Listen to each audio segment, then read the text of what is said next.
ਸ਼ੁਏਬ ਸਾਹਿਬ ਸਾਨੂੰ ਸਭ ਤੋਂ ਪਹਿਲੇ ਜਿਹੜੀ ਨਬਜ਼ ਪੜ੍ਹਾਈ ਜਾਂਦੀ ਸੀ ਨਾ, ਅਸੀਂ ਜਦੋਂ ਯਾਸਿਨ ਸਾਹਿਬ ਦੀਆਂ ਕਿਤਾਬਾਂ ਪੜ੍ਹਨੇ ਆ, ਹਕੀਮ ਸ਼ਰੀਫ ਸਾਹਿਬ ਦੀਆਂ ਪੜ੍ਹਨੇ ਆ, ਜ਼ਫਰੁੱਲਾ ਬਾਲਵੀ ਸਾਹਿਬ ਦੀਆਂ ਕਿਤਾਬਾਂ ਪੜ੍ਹਨੇ ਆ, ਇਹ ਜਿਹੜੇ ਸਾਡੇ ਵੱਡੇ ਮੁਸੰਨਫ ਨੇ ਜਿਨ੍ਹਾਂ ਨੇ ਸਾਨੂੰ ਨਜ਼ਰੀਆ ਦਿੱਤਾ ਹੈ, ਉਹ ਸਾਨੂੰ ਨਬਜ਼ ਦਾ ਮੁਕਾਮ ਕੀ ਦੱਸਦੇ ਹਨ। तीन मुकाम दसदे सन। हाँ केड़े केड़े? शरफ च ते ज़लाती है, हाँ वस्त च ते गुद्दी है, हाँ जी, मुनखफिज़ ते असाबी है। एंज ही कहंदे हैं ना, हैं बल्कि उस्ताद शबीर साहब ने ਜਿਹੜੇ 5-6 ਵਰਕੇ ਉਹ ਵੀ ਸਾਨੂੰ ਇੰਜ ਹੀ ਕਹਿੰਦੇ ਨੇ, ਉਹ ਵੀ ਸਾਨੂੰ ਇੰਜ ਪੜ੍ਹਾਉਂਦੇ ਨੇ, ਇੰਜ ਹੀ ਆਪਣੇ ਤਲਬਾ ਨੂੰ ਰਟਾਉਂਦੇ ਨੇ। ਹੈ ਦੇ ਰੱਖਿਆ ਜੀ ਬਸ ਠੀਕ, ਉਹ ਵੀ ਸਾਨੂੰ ਇੰਜ ਹੀ ਰਟਾਉਂਦੇ ਨੇ, ਬਿਲਕੁਲ ਇੰਜ ਹੀ ਰਟਾਉਂਦੇ ਨੇ। ਲੇਕਿਨ ਯਾਰ ਇਹ ਮੁਕਾਮ ਨਹੀਂ, ਇਹ ਤੇ ਮਿਕਦਾਰ ਦੀ ਗੱਲ ਕਰਦੇ ਨੇ। ਇਹ ਭਾਈ ਸਾਹਿਬ ਜੀ ਕੀ ਕਰਦੇ ਨੇ? मुकाम नहीं है। पढ़ने तवील अरीज शरफ है तो मिकदार नबज़ है, मुकाम नहीं है, मुकाम नहीं है। गल याद रखनी है। ਇਹਦੇ ਤੋਂ ਪਹਿਲੇ ਤੁਹਾਨੂੰ ਇਸ ਗੱਲ ਨੂੰ ਜੋ ਪੜ੍ਹਾਇਆ ਜਾਂਦਾ ਰਿਹਾ, ਉਹ ਕੀ ਪੜ੍ਹਾਇਆ ਜਾਂਦਾ ਰਿਹਾ? ਮਿਕਦਾਰੇ ਨਬਜ਼ ਨੂੰ ਮੁਕਾਮ ਦੀ ਜਗ੍ਹਾ ਤੇ ਬਿਆਨ ਕੀਤਾ ਜਾਂਦਾ ਰਿਹਾ। ਕੀ ਕੀਤਾ ਜਾਂਦਾ ਹੈ? ਮਿਕਦਾਰੇ ਨਬਜ਼ ਨੂੰ ਮੁਕਾਮ ਦਾ ਦਰਜਾ ਨਹੀਂ, ਮੁਕਾਮ ਇੱਕ ਸੈਪਰੇਟ ਇਸ਼ੂ ਹੈ। ਹੁਣ ਆ ਕਹਿੰਦਾ ਸ਼ਰਫ ਜੋ ਹੈ ਤੈਨੂੰ ਮੁਕਾਮ ਆਖਿਆ ਜਾਂਦਾ ਨਹੀਂ। अगर मुकाम अगर शरफ इंज होवे, शुएब साहब गल सुनने वाली जे, शरफ होवे ते शरफ दी आपोजिट मुनखफिज है, ऊपर थले ऊपर थले, लेकिन ओदा मोतदिल तंदुरुस्ती है ना कि गुदी तहरीक है। ओदा मोतदिल तंदुरुस्ती है ना कि गुदी तहरीक है। क्या इंज नहीं? पढ़ के वेखो तवील नबज़ नूं की आंदे ने? तवालत हरारत ते दलालत कर दी है, लेकिन कसर हरारत की कमी ते दलालत कर दी है, लेकिन मोतदिल तंदुरुस्ती है। हर मुकाम ते हर नबज़ दी अपनी मिकदार है। बिल्कुल। हर मुकाम अगर नबज़ अरज़ है, नबज़ अरज़ है तो नबज़ एक ज़य्यक है, लेकिन उन्होंने दोनों का दरमियान मोतदिल है, ना ज़य्यक है ना अरज़ है, मोतदिल। मोतदिल तंदुरुस्ती है, मोतदिल होना ना के मुकाम है, ना के याद रखना इस गल। ए मुकाम तो मुराद है वे कि नबज़ दे पूरे केड़े ने, यानी मुकाम जिन्हें नबज़ इस टाइम एहसास कितने दे रही है, पहले तो वे दूजे दे तीसरे दे ए मुकाम है यार, जिन्होंने साबर साहब ने 3 जगह ते बेहतरीन तरीके नाल बयान किया। मिकदारे नबज़ नूं असी मुकाम नहीं कह सकते।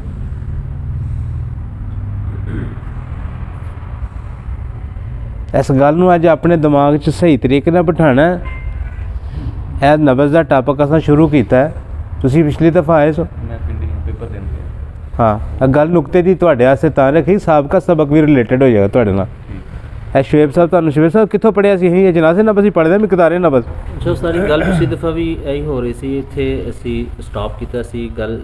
तुसीं हुण मिकदार ते मकाम नूं डिफरेंशिएट कर रहे हो ना, फ़र्क ये कर रहे हो, जबकि जमहूर अतिबा इकराम जी बिल्कुल इमाम बुजुर्ग कहते ने, एक मैं इस सवाल करन तो पहले मैं एक बनना चाहना बनो तमहीद तो बाद मैं सवाल करांगा। करो।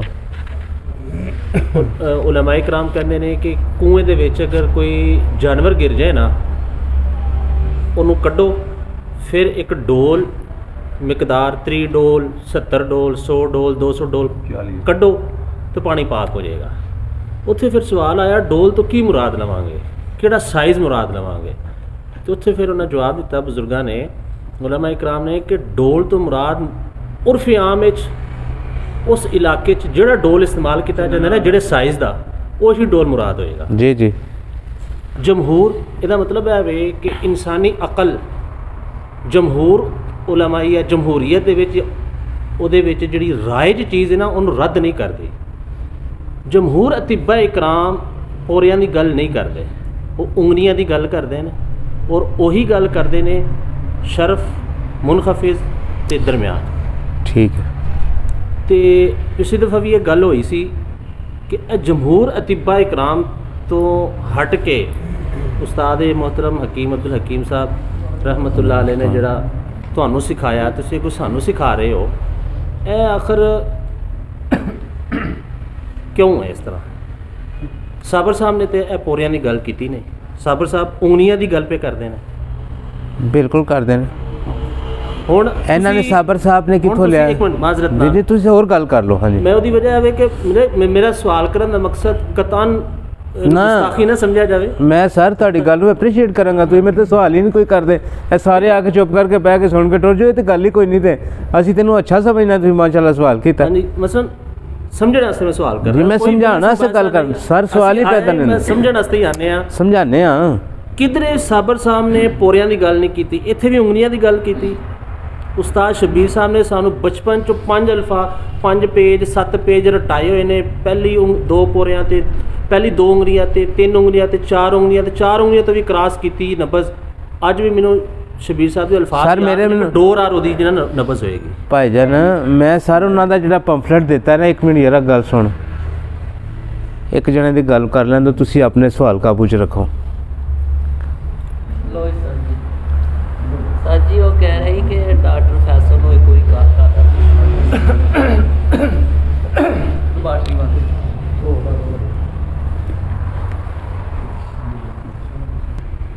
ਅੱਛਾ ਜੀ, ਹੋਰ ਕੋਈ ਇਹਦੇ ਇਲਾਵਾ ਜੀ? ਬਸ ਤੁਸੀਂ ਗੱਲ ਨੂੰ ਫਾਲੋ ਕਰਨਾ। ਹੁਣ ਮੈਂ ਆਪਣੇ ਕੋਲੋਂ ਨਹੀਂ ਗੱਲ ਕਰਾਂਗਾ। ਹਾਂਜੀ ਇੱਕ ਚੀਜ਼ ਮੈਂ ਐਡ ਕਰਨਾ ਚਾਹੁੰਦਾ ਸੀ ਉਹਦੇ ਵਿੱਚ ਬਣਦੀ ਇਹਦੇ ਵਿੱਚ ਪਹਿਲਾਂ ਇਹਦੇ ਸਵਾਲਾਂ ਦੇ ਜਵਾਬ ਦੇ ਲਾਂ। ਵਿੱਚ ਹੀ ਐਡ ਕਰਨਾ। ਅੱਛਾ ਕਰ ਦਿਓ ਐਡ। ਉਹ ਇਸ ਤਰ੍ਹਾਂ ਕਿ ਇਹਨਾਂ ਕਿਹਾ ਕਿ ਜਮਹੂਰ ਜਿਹੜੇ ਨੇ ਨਾ ਮਤਲਬ ਕਿ ਸਾਰਾ ਇਤਬਾ ਕਰਾਮ ਨੇ ਉਂਗਲੀਆਂ ਦਾ ਦੱਸਿਆ, ਲੇਕਿਨ ਮੈਂ ਜਿਹੜਾ ਤੁਹਾਡਾ ਜਿਹੜਾ ਨਾ ਇਹ ਤਰੀਕਾ, ਇਹ ਐਵਰਵੇਦਿਕ ਦੇ ਵਿੱਚ ਬਿਲਕੁਲ ਸੇਮ ਇਸੇ ਤਰ੍ਹਾਂ ਹੀ, ਸਿਰਫ ਥੋੜ੍ਹਾ ਜਿਹਾ ਫਰਕ ਦੇ ਨਾਲ ਨਾ ਇਹ ਪਹਿਲੇ ਵੀ ਯਾਨੀ ਕਿ ਜਿਹੜਾ ਨਾ ਉਹ ਐਵਰਵੇਦਿਕ ਵਿੱਚ ਇਹੋ ਹੀ ਉਂਗਲੀਆਂ ਦਾ ਜਿਹੜਾ ਤੁਹਾਡਾ ਜਿਹੜਾ ਤਸ਼ਖੀਸ ਦਾ ਜਿਹੜਾ ਨਬਜ਼ ਦਾ ਜਿਹੜਾ ਤਰੀਕਾ ਕਾਰ ਐਵਰਵੇਦਿਕ ਵਿੱਚ ਪੁਰਾਣਾ ਪਾਇਆ ਜਾਂਦਾ ਹੈ। ਚਲੋ ਥੈਂਕ ਯੂ, ਤੁਹਾਡਾ ਸ਼ੁਕਰੀਆ, ਤੁਹਾਨੂੰ ਐਪਰੀਸ਼ੀਏਟ ਕੀਤਾ। ਥੋੜ੍ਹਾ ਜਿਹਾ ਵਿੱਚ ਐਡ ਕਰ ਲੈਂਦੇ ਹਾਂ, ਕੋਈ ਮਸਲਾ ਨਹੀਂ। ਇਹਦੇ ਵਿੱਚ ਫਰਕ ਹੈ।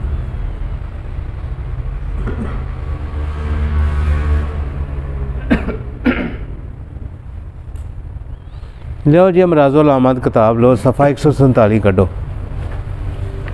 ਹੈ ਕਿਸੇ ਸਾਥੀ ਕੋਲ?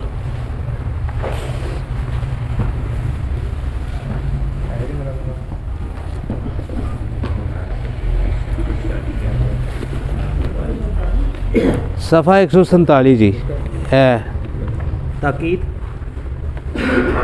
है, वेखो अलामात इधर गौर कर यार तू। सफ़ा 148 जी, गलती थोड़ी जी, सफ़ा कोई मसला नहीं, सफ़ा 148 ठीक है। ए अलामात ने जी, शुएब साहब अपनी अखी पढ़निया ने, ਇਹ ਜ਼ਰਾ ਬਿਆਨ ਕਰੋ, ਸਾਰੇ ਸਾਥੀਆਂ ਨੂੰ ਗੱਲ ਦੀ ਸਮਝ ਆਏ। ਇਹ ਉੱਚੀ ਆਵਾਜ਼ ਨਾਲ ਸੁਣਾਉਣਾ ਜੀ, ਸਾਰੇ ਗੱਲ ਧਿਆਨ ਨਾਲ ਸੁਣਿਓ। ਨੂਰੀ ਕੁਤਬਖਾਨੇ ਦੀ ਜਿਹੜੀ ਕਿਤਾਬ ਹੈ ਨਾ ਤਹਕੀਕਾਤ ਅਮਰਾਜ਼ੋ ਅਲਾਮਾਤ, ਉੱਥੇ पेज नंबर 146 है 146 असबाब अलामात, जिस्म में रतूबत की कसरत, तमाम मखारिज से रतूबात मामूल से ज़ायद, बोलो बराज की रंगत में सफ़ेदी या मैलापन, क़िवाम में गाढ़ापन होगा, साजिज में गाढ़ापन नहीं होता, नबज़ सुस्त और मुनखफिज होगी, अलबत्ता शिद्दत से पहली उंगली के नीचे उठेगी। इन्होंने 4 उंगलियां का बयान नहीं किया, तो आना साबर साहब ने गल बयान नहीं की। नहीं मैं देखो मैं ऐ नहीं किया मोहतरम गल साबर ਅਸੀਂ ਪੜ੍ਹਦੇ ਪਏ ਹਾਂ ਉਸਤਾਦ ਜੀ। ਦੇਖੋ ਵੇਖੋ ਭਾਈ ਜਾਨ, ਹਾਂ ਨਾ ਇੱਕ ਹੋਰ ਨਮਾਜ਼ ਨਾਲ ਮੈਂ ਗੱਲ ਤੁਹਾਨੂੰ ਮੈਂ ਟੋਕ ਰਿਹਾ, ਤੁਹਾਡੀ ਗੱਲ ਨੂੰ ਐਪਰੀਸ਼ੀਏਟ ਕਰਨਾ, ਤੁਸੀਂ ਅੱਛਾ ਸਵਾਲ ਕੀਤਾ ਹੈ, ਤੇ ਗੌਰ ਕਰੋ ਕਿ ਆਂਦੇ ਨਾਲ ਬਤਾ। ਨਹੀਂ ਇਹ ਗੱਲ ਪਹਿਲੀ ਸ਼ਿੱਦਤ ਸੇ ਪਹਿਲੇ ਪੂਰੇ ਪਰ ਪਹਿਲੇ ਪੂਰੇ ਪਰ ਇੱਥੋਂ ਮੈਨੂੰ ਦਲੀਲ ਦਿੰਦੀ ਹੈ, ਮੈਂ ਤੁਹਾਡੇ ਸਾਹਮਣੇ ਆਪਣੇ ਕੋਲੋਂ ਤੇ ਗੱਲ ਹੀ ਕੋਈ ਨਹੀਂ ਕਰਨੀ ਹੈ। नहीं सारी देखो इस तो पिछला लफ्ज़ की है नबज़ सुस्त और मुनखफिज होगी ਕਿਹੜੀ ਪਹਿਲੇ ਪਹਿਲੇ ਪੂਰੇ ਦੀ मुनखफिज जदों होएगी वो तो पहले पूरे ते किवें टच करेगी मुनखफिज ते थल्ले जाके सानू करनी पेगी ना ਇਹੀ ਉਹ ਲਫ਼ਜ਼ ਹੈ ਬਹੁਤ ਜਿਹਦੇ ਚ ਬਹੁਤ ਜ਼ਿਆਦਾ ਉਬਹਾਮ ਹੈ। ਫਰਕ ਕੱਢਣ ਵਾਸਤੇ ਮੈਂ ਪਹਿਲੇ 4 ਲੈਕਚਰ ਦੇ ਚੁੱਕਿਆ, ਅੱਜ ਫਿਰ ਤੁਹਾਡੇ ਗੱਲ ਰੱਖਾਂਗਾ ਤੁਹਾਡੇ ਫਾਇਦੇ ਲਈ। अलबत्ता शिद्दत से नबज़ पहली उंगली के नीचे उठेगी। शिद्दत ਦਾ ਲਫ਼ਜ਼ ਵਿੱਚ ਆਇਆ ਨਾ सर गल ही शिद्दत दी है, दूसरे तिना दू पूरियां दी च शिद्दत नहीं ना होएगी जे शिद्दत आ गई फिर सर यही तो गल करना ना जी नबज़ जो मुनखफिज होंदी है ना, जी जो नबज़ दबी हुई होंदी है, ਇਹਦੇ ਚ ਆ ਕੇ ਦੋ ਗੱਲਾਂ ਦਾ ਫਰਕ ਕਰੀਦਾ ਹੈ। शिद्दत ਨਾਲ ਉੱਠਣ ਤੋਂ ਮੁਰਾਦ ਹੈ ਕਿ ਉਹਦੀ ਹਰਕਤ ਹੈ, कभी होएगी नबज़ हरकत ਨੂੰ ਵੇਖਿਆ ਜਾਂਦਾ ਹੈ। ਜ਼ਮਾਨਾ ਹਰਕਤ ਜਿਹੜੀ ਨਬਜ਼ ਨੂੰ ਥੱਲੇ ਨਬਜ਼ ਦੀ ਹਾਂ ਮੁਨਖਫਿਜ਼ ਦੇ ਵਿੱਚ ਉਹਨਾਂ ਨੇ ਲਫ਼ਜ਼ ਲਿਖਿਆ ਸੁਸਤ, ਜ਼ਮਾਨਾ ਸਕੂਨ ਵਿੱਚ ਜ਼ਮਾਨਾ ਸਕੂਨ ਵੇਖਾਂਗੇ ਜਿਹਦੇ ਚ ਮੁਤਫਾਵਤ ਨਾਲ ਲਫ਼ਜ਼ ਆਏਗਾ। ਇਹਦੀ ਡਿਟੇਲਸ ਮੈਂ ਬਿਆਨ ਕਰਨਾ ਅੱਲਾ ਦੇ ਫਜ਼ਲ ਨਾਲ। ਮੈਂ ਤੁਹਾਡੀ ਗੱਲ ਨੂੰ ਸ਼ੁਐਬ ਸਾਹਿਬ ਮੈਂ ਐਪਰੀਸ਼ੀਏਟ ਕਰਨਾ, ਤੁਸੀਂ ਗੱਲ ਨੂੰ ਫਾਲੋ ਕਰੋ ਤੇ ਫਿਰ ਤੇ ਬਹੁਤ ਅੱਛੀ ਗੱਲ। ਮੈਂ ਤੁਹਾਨੂੰ ਲਿਖ ਕੇ ਦੇਣਾ ਇਹਦਾ ਮੁਕਾਮ। ਜੋ ਮੇਰੀ ਡਿਟੇਲ ਬਿਆਨ ਕਰਨ ਦਾ ਤੁਹਾਡੇ ਸਾਹਮਣੇ ਮਕਸਦ ਹੈ ਸੀ ਕਿ ਯਾਰ ਜਿਹੜਾ ਅਸੀਂ ਕਰਨੇ ਆ ਨਾ ਬਿਆਨ ਕਿ ਯਾਰ ਨਬਜ਼ ਜਿਹੜੀ ਹੈ ਨਾ ਬਿਲਕੁਲ ਇੱਕ ਪੋਰੇ ਤੇ ਉੱਠਦੀ ਹੈ, ਤੇ ਜਿਹੜੀ ਨਬਜ਼ ਅਸਾਬੀ ਹੁੰਦੀ ਹੈ ਉਹ ਬਿਲਕੁਲ ਹੱਡੀ ਦੇ ਨਾਲ ਜਾ ਕੇ ਮਹਿਸੂਸ ਹੁੰਦੀ ਹੈ। ਇਹ ਪੜਦੇ ਰਹੇ क्यों जी ये नहीं पढ़ते रहे? ਸੇਮ ਹੀ ਜੀ क्या ऐसा नहीं? ਬਿਲਕੁਲ ਉਹ ਕਈ ਦਫਾ ਹੱਡੀ ਨਾਲ ਲੱਗਦੀ ਵੀ ਨਹੀਂ ਜੀ, ਇਹ ਵੀ ਹੁੰਦਾ ਇਹ ਨਬਜ਼ ਜਿਹੜੀ ਅਸਾਬੀ ਹੁੰਦੀ ਹੈ, ਨਵੀਂ ਸਾਹਿਬ ਧਿਆਨ ਕਰਿਓ ਜ਼ਰਾ, ਜਿਹੜੀ ਨਬਜ਼ ਸਾਬੀ ਹੁੰਦੀ ਹੈ ਜਾਂ ਉਹ ਸਾਬੀ ਜ਼ਲਾਤੀ ਜਾਂ ਸਾਬੀ ਗੁੱਦੀ ਹੁੰਦੀ ਜਾਂ ਤੀਸਰਾ ਤਲਕ ਕੋਈ ਨਹੀਂ ਹੁੰਦਾ ਉਹਦਾ, ਜਾਂ ਸਾਬੀ ਗੁੱਦੀ ਹੁੰਦੀ ਹੈ ਜਾਂ ਸਾਬਰ ਸਾਹਿਬ ਕੋਲੋਂ ਹੀ ਮੁਬਾਦੀਆ ਚੋਂ ਦੁਬਾਰਾ ਪੁੱਛੋ, ਸਫਾ ਕੱਢੋ ਇਹਦਾ, ਮੈਂ ਤੁਹਾਨੂੰ ਦੱਸਣਾ। ਮੇਰੇ ਹਾਲ ਕਰੋ, ਇਹ ਮੇਰੇ ਹਾਲ ਕਰੋ ਜ਼ਰਾ, ਇਹ ਵੇਖੋ ਭਾਈ ਕੱਲ੍ਹ ਵੇ ਗੱਲ ਅੱਲਾ ਕਰੇ ਕੋਈ ਤੁਸੀਂ ਚਲੋ ਸਵਾਲ ਕਰਨ ਜੋਗੇ ਹੋ ਜਾਓ, ਇਹ ਤਾਂ ਬੜੀ ਵੱਡੀ ਜੀ ਗੱਲ ਹੈ। ਤੇ ਇਹ ਵੇਖੋ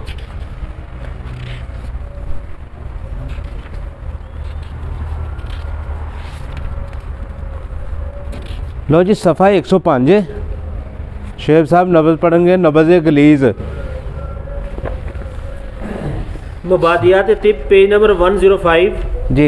नबज़ गलीज़ वो नबज़ है जो सिर्फ चौड़ाई और बुलंदी में ज़्यादा हो। गल ध्यान रखनी जे, बड़ी नुकते की गल जे, सारी ज़िंदगी याद रखियो जे।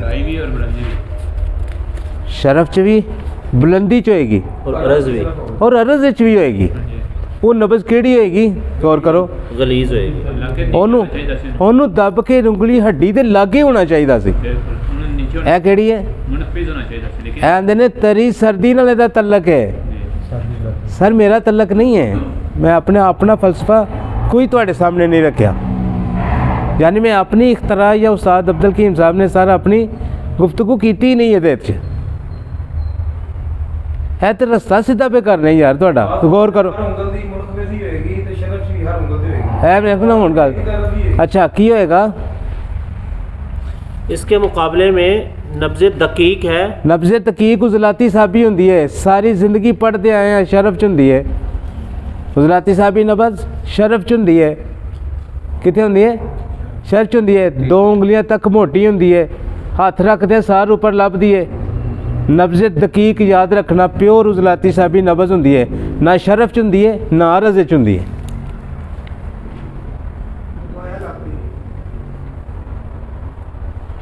ना रिया नाल पुर होंदी है, याद रखना रिया नाल पुर होंदा तलक हरकत नाल तलक है, शरफ नाल तलक है। असी तो तीसरे पोरे ते आने, लेकिन जो असाब का तलक उजलात नाल जाएगा फिर भी शरफ नाल आएगी। ਉਹਦੀ ਵੰਡ ਬਾਅਦ ਚ ਕਰਾਂਗੇ। ਇਹ ਸ਼ੇਬ ਸਾਹਿਬ ਅੱਗੇ ਦਲੀਲ ਰੱਖੀ। ਸਰ ਮੈਂ ਆਪਣੇ ਕੋਲੋਂ ਤੇ ਨਹੀਂ ਬਿਆਨ ਕੀਤਾ, ਬੂ ਅਲੀ ਸੀਨਾ ਕੋਲੋਂ ਇਹਨਾਂ ਨੇ ਲਿਆ ਸਾਰਾ ਕੁਝ। ਕਿੱਥੋਂ ਲਿਆ?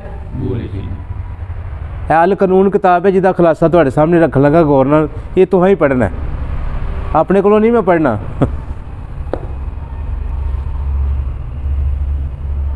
हुंदा ना मैं कोई अपनी गल करांगा तो फिर कोई गल बनेगी, पल्ला मैं कोई मुहक्ककाना गुफ्तगू तुहाडे सामने नहीं रखदा पिया, तुहाडी लाइन पे सीधी करना 28 साल तो बाद विच धक्के खा के नहीं समझ आएगी तो गल सारी जिंदगी की खराब ही है। सर जी धुंम पै गई जे पूरी इस ते आ गए ने सारे, और बकायदा यानी कि मैं उत्थे रहा पिंडी ते पूरा पूरा हर बंदे ने अपने नाल टेल लाया कि एक तो इलावा कितने ठोकर बताओ, नहीं हुई, सारे चेक की। मैं ना सर तुहाडे सामने गुफ्तगू वो करन दिया, मैं अपनी ज़िंदगी का निचोड़ तुहाडे सामने रख रहा यार, तो भी साबर साहब को लैके गौर करो। एक तीसरी दलील लवो जड़ी अल कानून दी है, मेरी नहीं है कि साबर तुसीं आंदो जमहूरियत तिब्बा की गल कर दिओ, जमहूरियत तिब्बा की गल कर दिओ, सब तो ज़्यादा कितों लेंदे ने अल कानून तो। अल कानून का सफ़ा 493 सफ़ा मेरा नहीं, कुलियात कानून शरा कुलियात कानून, तर्जमा कुलिया शरा कुलियात कानून। मुतरजम कौन है? मुतरजम एदा ख्वाजा रिजवान, ख्वाजा रिजवान मशहूर किताब है, तर्जमा किया उन्होंने बड़ा पुराना। दो मुतरजम ने ना, फिर भी गल हो ही है यार।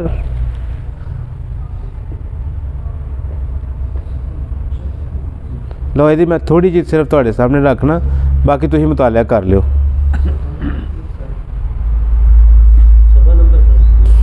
493 नबज़ देखते वक्त मज़कूरा बाला कुव्वत ज़ोफ़ सूरत है सारा कुछ बयान करना है। अज ए तुहाडे नाल गल करन दा मकसद है वे कि तुसी कोई है फी कस किन्ने बंदे असीं बैठे हैं, सारे बंदियां दी कोई नबज़ एहसास करें। अगर तिन्ना पोरियां ते एक जैसी ठोकर देंदी होई तो जुर्माना मैं देंगा, वेखनी तुहानूं आउणी चाहिदी। तो जे सारिਆਂ ਦੀ एक एक पोरे ते तिन्ना दी कोई किसे दी किसे ते कोई किसे दी किसे ते होएगी, ठीक है। यही फर्क सिखाने वास्ते कि सारे हुक्मा हज़रात दे उत्ते एक ब्लेम लाया जाता है कि नज़रिए दे हकीम 6 बैठे होना तो 6वें आखणगे नज़रिए की सारी नबज़ पूरी हो गई। एक आखेगा 1, एक आखेगा 2, एक आखेगा 3, एक आखेगा 4, एक आखेगा 5, वो 6वें नब्ज़ा पूरियां करके तुहानूं दे देंदे ने एक बंदे चों। इस दलील नूं असी कोशिश करके भाईजान सिख के इतों तक तुहानूं देने आ, फी कस जिन्ने बैठे ने सारे आखणगे दूसरे पोरे दी नबज़ है। फी कस हर बंदा हथ रखने वाला ध्यान नाल जिहड़ा तरीकाकार तुहानूं सिखाया कि उहदे मुताबक अगर वो पोरे ते ना निकले तो गल करियो, नहीं तो करन वाले तुसीं भी हो, सारा दिन दुकानदारी का फट्टा तुसां भी लाया, ना निकलेगी तो गल करें।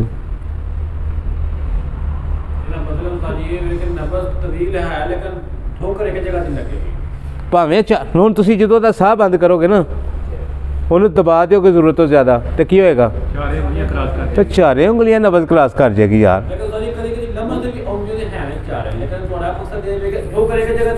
ठोकर वही है की होएगी, हर नबज़ अपने मुकाम पे तवील होएगी, अपने मुकाम पे तवील होएगी, कसीर होएगी, अरज़ होएगी, शरफ होएगी, मुनकफ़िज़ होएगी, अपने मुकाम नाल तल्लक रखेगी। बहुत ज़्यादा इनकशाफात तिब्बे यूनानी दे पिछे साढ़े कोल बहुत बड़े इन्हां कुलियात कानून दे विच साढ़े सामने इन्हां ने ना 27 नब्ज़ां बयान कीतियां ने, एक नहीं किन्नियां 27 नब्ज़ां बयान कीतियां ने, अरज़ दियां, शरफ दियां, मिकदारे नबज़ दे लिहाज़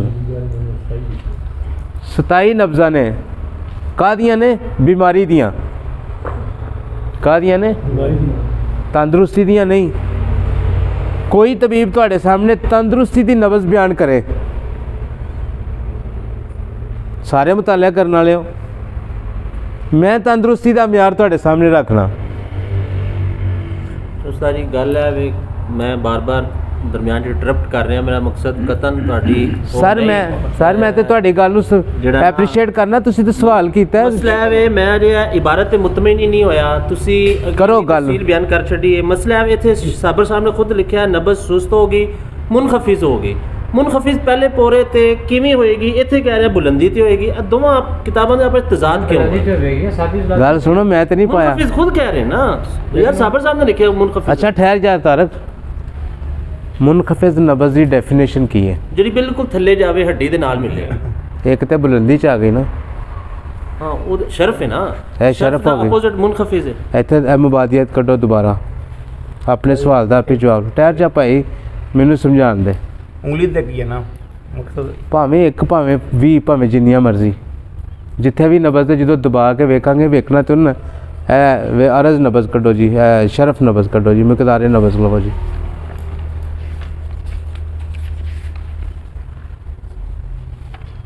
ਨਹੀਂ, ਸ਼ਰਫ ਦੀ ਨਬਜ਼, ਇਹ ਤਵੀਲ ਹੈ, ਇਹ ਰੀਜ਼ ਹੈ ਤੇ ਅੱਗੇ ਸ਼ਰਫ ਹੈ। 96 सफर ਲਓ ਜੀ पढ़ो। मुशर्रफ बुलंद वो नब्ज़ है जिसके अज्जा मोतदिल शख्स की नब्ज़ की निस्बत बुलंदी में ज़्यादा महसूस हों। ऐसी नब्ज़ हरकत की ज़्यादती पर दलालत करती है। ठीक है। और मुनखफिज़ वो नब्ज़ है जो मुशर्रफ की कमी का इजहार करती है और हरकत की कमी पर दलालत करती है। हरकत की कमी पर ਇਹਦੇ ਜਾਂਚਣ ਦਾ ਮਿਆਰ ਕੀ ਹੈ? ਮਿਆਰ ਤਾਂ ਯਾਦ ਹੋਣਾ ਚਾਹੀਦਾ ਨਾ, ਨਬਜ਼ ਵੇਖਣੀ ਕਿੰਜ ਜੇ। ਸਾਬਰ ਸਾਹਿਬ ਨੇ ਦਲੀਲ ਦਿੱਤੀ ਹੈ, ਬਕਾਇਦਾ ਉਹਦਾ ਮਿਆਰ ਬਿਆਨ ਕੀਤਾ। ਹੱਡੀ ਦੇ ਮੁਕਾਮ ਤੇ ਹੈਗੀ ਹੈ ਤੇ ਨਹੀਂ ਨਾ। ਸਰ ਐਸਾ ਵੀ ਹੈ, ਮੈਂ ਦੱਸਣਾ। ਇਧਰ ਵੇਖੋ ਮੇਰਾ ਭਰਾ ਵੇ, ਗੌਰ ਕਰ ਪੜ। चारों उंगलियां नब्ज़ अच्छा के एक गल इथों थोड़ी जी इथों मदरजा याददाश्त पढ़ लो। मदरजा बाला, मंदरजा बाला दोनों नब्ज़ों यानी तवील और अरीज़ की तरह मुशर्रफ भी एक ही नब्ज़ है जो हरकत पर दलालत करती है। और ए लफज वो है कि जिन्हें ए सारी दी सारी गुफ्तगू उन्होंने तकवीयत देनी है। तवील नब्ज़ कसीर नब्ज़ दा ही हिस्सा है, ना कि सर्दी दी नब्ज़ है। तवालत दी कमी ते इजहार कर दी कि आंदी मेरे च हरारत घट है, पूरी करो। ऐसे ऐसे केस यकीन कर तेरे सामने मैं बयान करा कि ऐस सारी गल ने पासा पलट छड़िया इंज करके बीमारी का। ठीक है, बीमारी की सी? एडा कैंसर, एडी वड्डी गिल्टी। नब्ज़ की आंदी है? नब्ज़ आंदी मैं कसीर हाँ। सारी तिब आंदी है, सारी तिब बयान कर दी, कला मैं नहीं करता। सारी तिब बयान कर दी कि तवील नब्ज़ हरारत दलालत कर दी। तो ओदी कसर हरारत की कमी ते दलालत। एडा केस होए कैंसर का, गिल्ट होए एडा मेरे दू हत्थां च आने वाला।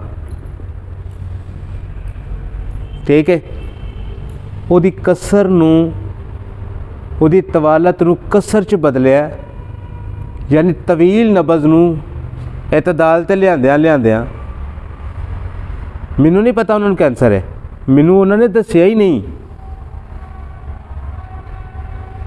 मैं जो तुसी भी मैनू ना दसो मैं भी नहीं दसदा। मरीज़ भी मौजूद है, तंदुरुस्ती भी अल्लाह ने दी है।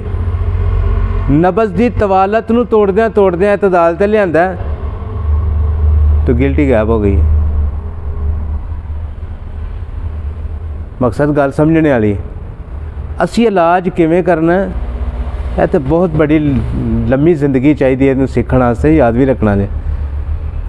तवालत नूं कसर नूं तवालत च तब्दील नहीं करना। तवील नब्ज़ नूं असी इतदाल ते लियाना है, कसीर नब्ज़ असी उन्होंने इतदाल ते लियाना है। यह तंदुरुस्ती है, बिल्कुल यह सेहत का तंदुरुस्ती का म्यार है जिहड़ा मिकदारे नब्ज़ च मौजूद है, होर किसी जगह ते है ही नहीं। पढ़ के सुना। चारों उंगलियां नब्ज़ के मकाम पर आहिस्तगी से रखें कि उंगलियों का नब्ज़ पर दबाव न पड़े। अगर उंगलियां रखने के साथ ही नब्ज़ का एहसास हो तो ये नब्ज़ मुशर्रफ होगी, और अगर नब्ज़ का एहसास ना हो तो फिर कलाई पर यहाँ तक दबाव डाला जाए कि नब्ज़ का एहसास होने लगे। अगर ये एहसास कलाई की हड्डी के पास आखिर में जाकर हो तो नब्ज़ मुनखफिज हो। इधर ज़रा गौर करियो जी शुएब साहब, तुसी कलाई दी हड्डी किनू कहंदे हो?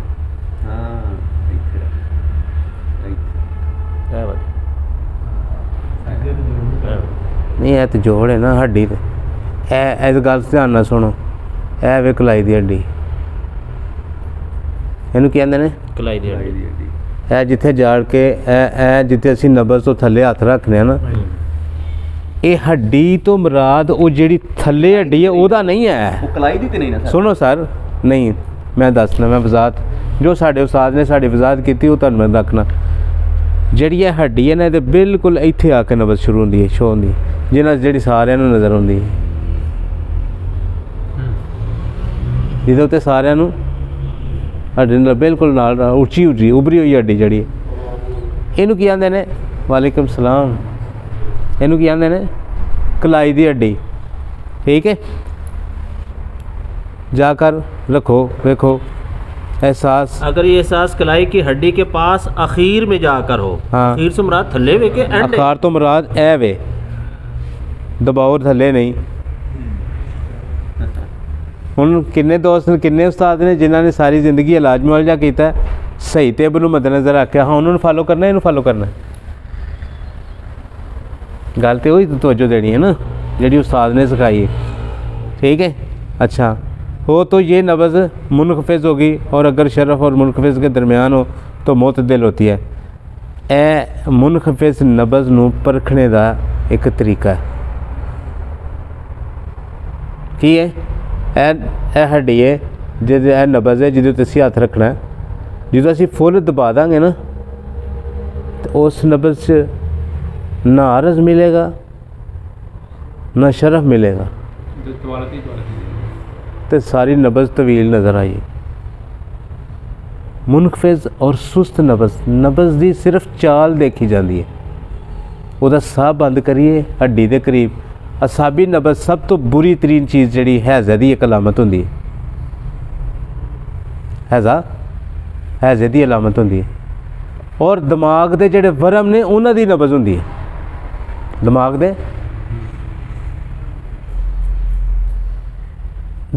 दे वरम दे विच जिहड़ी नब्ज़ होंदी है, साबर साहब वो दो लफ्ज़ों च डेफिनेशन बयान कर दें। किताब का नाम सोज़ो हराम है, और कहते हैं नब्ज़ शरफ और मौजी होगी।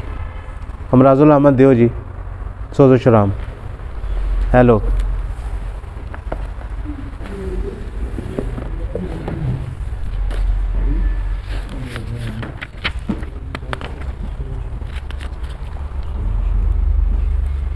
हेलो, सफ़ा 160 शेब साहब पढ़ के सुनाओ। सफ़ा 160। जब दिमाग और असाब में वरम होने लगता है, जब दिमाग और असाब में वरम होने लगता है तो इब्तदान मुंह में पानी आता है, जी मतलाता है और अबकाइयाँ आती हैं, और कभी कै भी हो जाती है। आँखों की गहराई में दर्द महसूस होता है। होता है। नब्ज़ मुशर्रफ मौजी और कारुला इत्थे नहीं मुनखफिज आखी, इत्थे नहीं सुस्त आखी।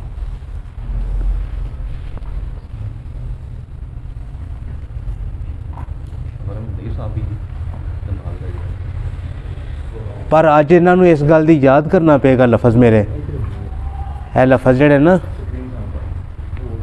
इन्हों लफज अज मेरे याद करने पैणगे। तहरीक, सोजिश ते वरम तीन ही चीज़ां होंदियां ने। कितनी होंदियां ने? तहरीक, सोजिश ते वरम तीन चीज़ां होंदियां ने तारक साहब। ते तिन्ना दी नब्ज़ अलग अलग एक भोरे ते नज़र आती है। है फड़ यार, है मैं तेरे कोल हाँ, है वे है लफज लिखे नहीं।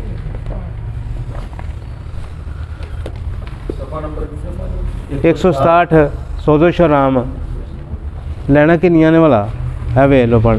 1 2 3 4 5 6 7 8 9 10 11 12वीं लाइन के उत्ते जे दूसरा पैरा पूरा भी सफेद जी। बराज भी रकीक होएगा पतला। सर मैं ना साबी नब्ज़ बयान की साबर साहब ने, ਠੀਕ ਹੈ। ਔਰ ਸਭ ਤੋਂ ਵੱਡੀ ਗੱਲ ਹੈ ਵੇ ਇੱਧਰ ਵੇਖੋ ਜਿੱਥੇ ਉਹਨਾਂ ਨੇ ਮੁਨਖਫਿਜ਼ ਨਬਜ਼ ਬੋਲੀ ਹੈ ਨਾ ਕਿ ਮੁਨਖਫਿਜ਼ ਤੇ ਸੁਸਤ ਹੋਏਗੀ ਲੇਕਿਨ ਹੋਏਗੀ ਇੱਕ ਭੋਰੇ ਤੇ ਉਹਦੇ ਨਾਲ ਨਬਜ਼ ਨੂੰ ਬੋਲਿਆ ਕਿ ਸੁਸਤ ਤੇ ਮੁਨਖਫਿਜ਼ ਹੋਏਗੀ ਮਾਮੂਲੀ ਟੱਚ ਕਰੇਗੀ ਥੱਲੇ ਨਹੀਂ ਹੈ ਨਾ ਉਸੇ ਪੋਰੇ ਤੇ ਠੀਕ ਹੈ ਲੇਕਿਨ ਇਹਦੇ ਚ ਕੀ ਆਂਦੇ ਨੇ ਜਦੋਂ ਵਰਮ ਬਣ ਜਾਏਗਾ ਤਾਰਕ ਸਾਹਿਬ ਐਸੇ ਯਾਦ ਰੱਖਣਾ ਨਬਜ਼ ऊपर आ जाएगा। नबज़ शरफ चाहिएगी नबज़ अपना मुकाम बदल जाएगी लफज याद रखना है जो वरम बन जाते ना नबज़ अपने मुकाम बदल जाती है वरम बन जाते ए सीखन नाल आंदा जे उंज नहीं जी आंदा है बिल्कुल मुशर्रफ लिखी है जो सूल ਨੂੰ ਰਹੀ ਹੈ मौजी नबज़ नहीं वेखनी किसी ने सिखाई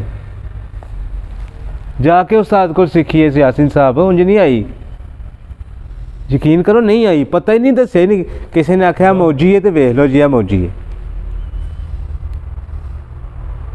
किसी उस्ताद ने आख्या जी मौजी नबज़ है आख्या जी ठीक है शुक्र है या अल्लाह सानू समझ आ गई नहीं गल दी समझ आई ना तुहानू भी समझ आए मुकाम तो मुराद सब तो पहले ज़हन चो उबहाम कर हुण दसो जी 1 2 3 ते चौथी दलील तुहाडे कोल है क्लियर कट है ते वाज़े नहीं सर शक नहीं चल सर मैं अपने कोलों मैं अपना कोई मुहक करना अंदाज मेरा ना है तो ना मैं बोलांगा तुहानू समझाना मकसद है यार कोई ना ही नवीं तरह बयान करना तुहाडे अगे गल है ये सारी फिर सवाल है वे चार जगह ते चार जगह दे उत्ते सुनो ना तो फिर क्यों इबाम क्यों पैदा किया मोहतरम सुनो यही तो गल तुहानू नहीं पता लगता पिया नबज़ तहरीक दी सोजिश दी ते वरम दी तिन्ना हालतां नू बयान करना तुहाडे सामने मकसद है तहरीक च की हुंदा जदों सोजिश बन जाती फिर की हुंदा सोजिश तो अगला दर्जा जदों वरम बन जाता फिर किहड़ी नबज़ हुंदी है तुसां यही एक दिन आके पूछना हकीम जी ये भी तो दसो ना जिदन तुहानू इस गल दी अल्लाह ने इंज खोल दी कुंडी तुहाडे ज़हन च खुल गई तुहानू गल दी समझ आई जाएगी एक सवाल कर लो यार पैरा ਇਹਦੇ ਵਿੱਚ ਇੱਕ ਗੱਲ ਤੇ ਜਿਹੜੀ ਆਈ ਹੈ ਕਿ ਅਸ਼ਰਫ ਜਿਹੜੀ ਹਾਂਜੀ ਅਸਾਬੀ ਪੂਰੇ ਦੀ ਜਿਹੜੀ ਅਸਾਬੀ ਮੁਕਾਮ ਦੀ ਪੂਰੇ ਦੀ ਨਬਜ਼ ਜਿਹੜੀ ਸ਼ਰਫ ਹੋਏਗੀ ਕਿਆ ਉਹ ਦਲੀਲ ਮੌਜੀ ਦਲੀਲ ਹੋਏਗੀ ਤਦ ਵਰਮੀ ਹੋਏਗੀ पहले गल सुनो भाईजान तुहाडा सवाल बहुत अगे दा इब्तदा तो सीख लो बाकी गल्लां आ सारे उभाम तुहाडे सामने वाज़े हो जाणगे तुहानू समझ आई जाएगी ਅੱਗੇ ਨਾ ਜਾਓ तुसी उलझन चो सिर्फ गल नू पुख्ता करो मैं अपने कोलों कुछ बयान नहीं तुहाडे सामने रखना चाहता ठीक है तुहाडा वक्त ज़ाया नहीं करना चाहता मकसद गल करन दा कि पहले पोरे नू असी असाबी कहने आ दूसरे नू असी गुदत नाल तलक जोड़ने तीसरे दा तलक उज़लात नाल जोड़ने ठीक है असाब दे थल्ले दो ही नब्ज़ां हुंदियां ने या असाबी गुद्दी हुंदी है या असाबी उज़लाती हुंदी ठीक है ए बोर्ड फड़ो जी जरा उन्हें रखो ए थोड़ा जा गल थोड़ी इन्होंने मेरी गल नू समझना जी अज मौकफ मेरे नू समझना सवालात ते तुहाडियां दा जवाब मैं देंगा इंशाअल्लाह अच्छे तरीके नाल समझाना मकसद है तुहाडे सामने ਤੁਹਾਡਾ ਮਕਸਦ ਵੀ ਸਮਝਣਾ ਹੀ ਹੈ ਉਹਨੂੰ ਸਮਝਣਾ ਮਕਸਦ ਹਾਂਜੀ ਇੱਥੇ ਰੱਖ ਯਾਰ ਇੱਧਰ ਲਿਆ ਬਾਅਦ ਦਫਾ ਸੁਸਾਇਟੀ 'ਚ ਕਿਹਾ ਜਾਂਦਾ ਹੈ ਕਿ ਜਿਹੜਾ ਸਵਾਲਾਤ ਕਰਦਾ ਉਹ ਬਦਤਮੀਜ਼ ਹੁੰਦਾ ਹੈ नहीं नहीं ਇੱਥੇ ਰੱਖ ਯਾਰ ਤੂੰ ਥੱਲੇ ਐਸਾ ਵੀ ਸਹੀ नहीं नहीं दूसरी तरह रख दो ਫੈਨ ਸਹੀ ਨਹੀਂ ਸਹੀ ਹੈ ਉੱਚਾ यार तू रख दे थल्ले मेरा मकसद है मैं तुहानू गल दसनी ਨਜ਼ਰ ਆਏਗਾ ਸਾਰਿਆਂ ਨੂੰ सारिਆਂ ਨੂੰ नज़र आएगा ਹੁੰਦਾ ਪਿਆ ਉੱਚਾ भी कर लांगे फिर भी कोई ਹੁੰਦਾ ਪਿਆ ਬੈਠੇ ਤੋਂ ਸਹੀ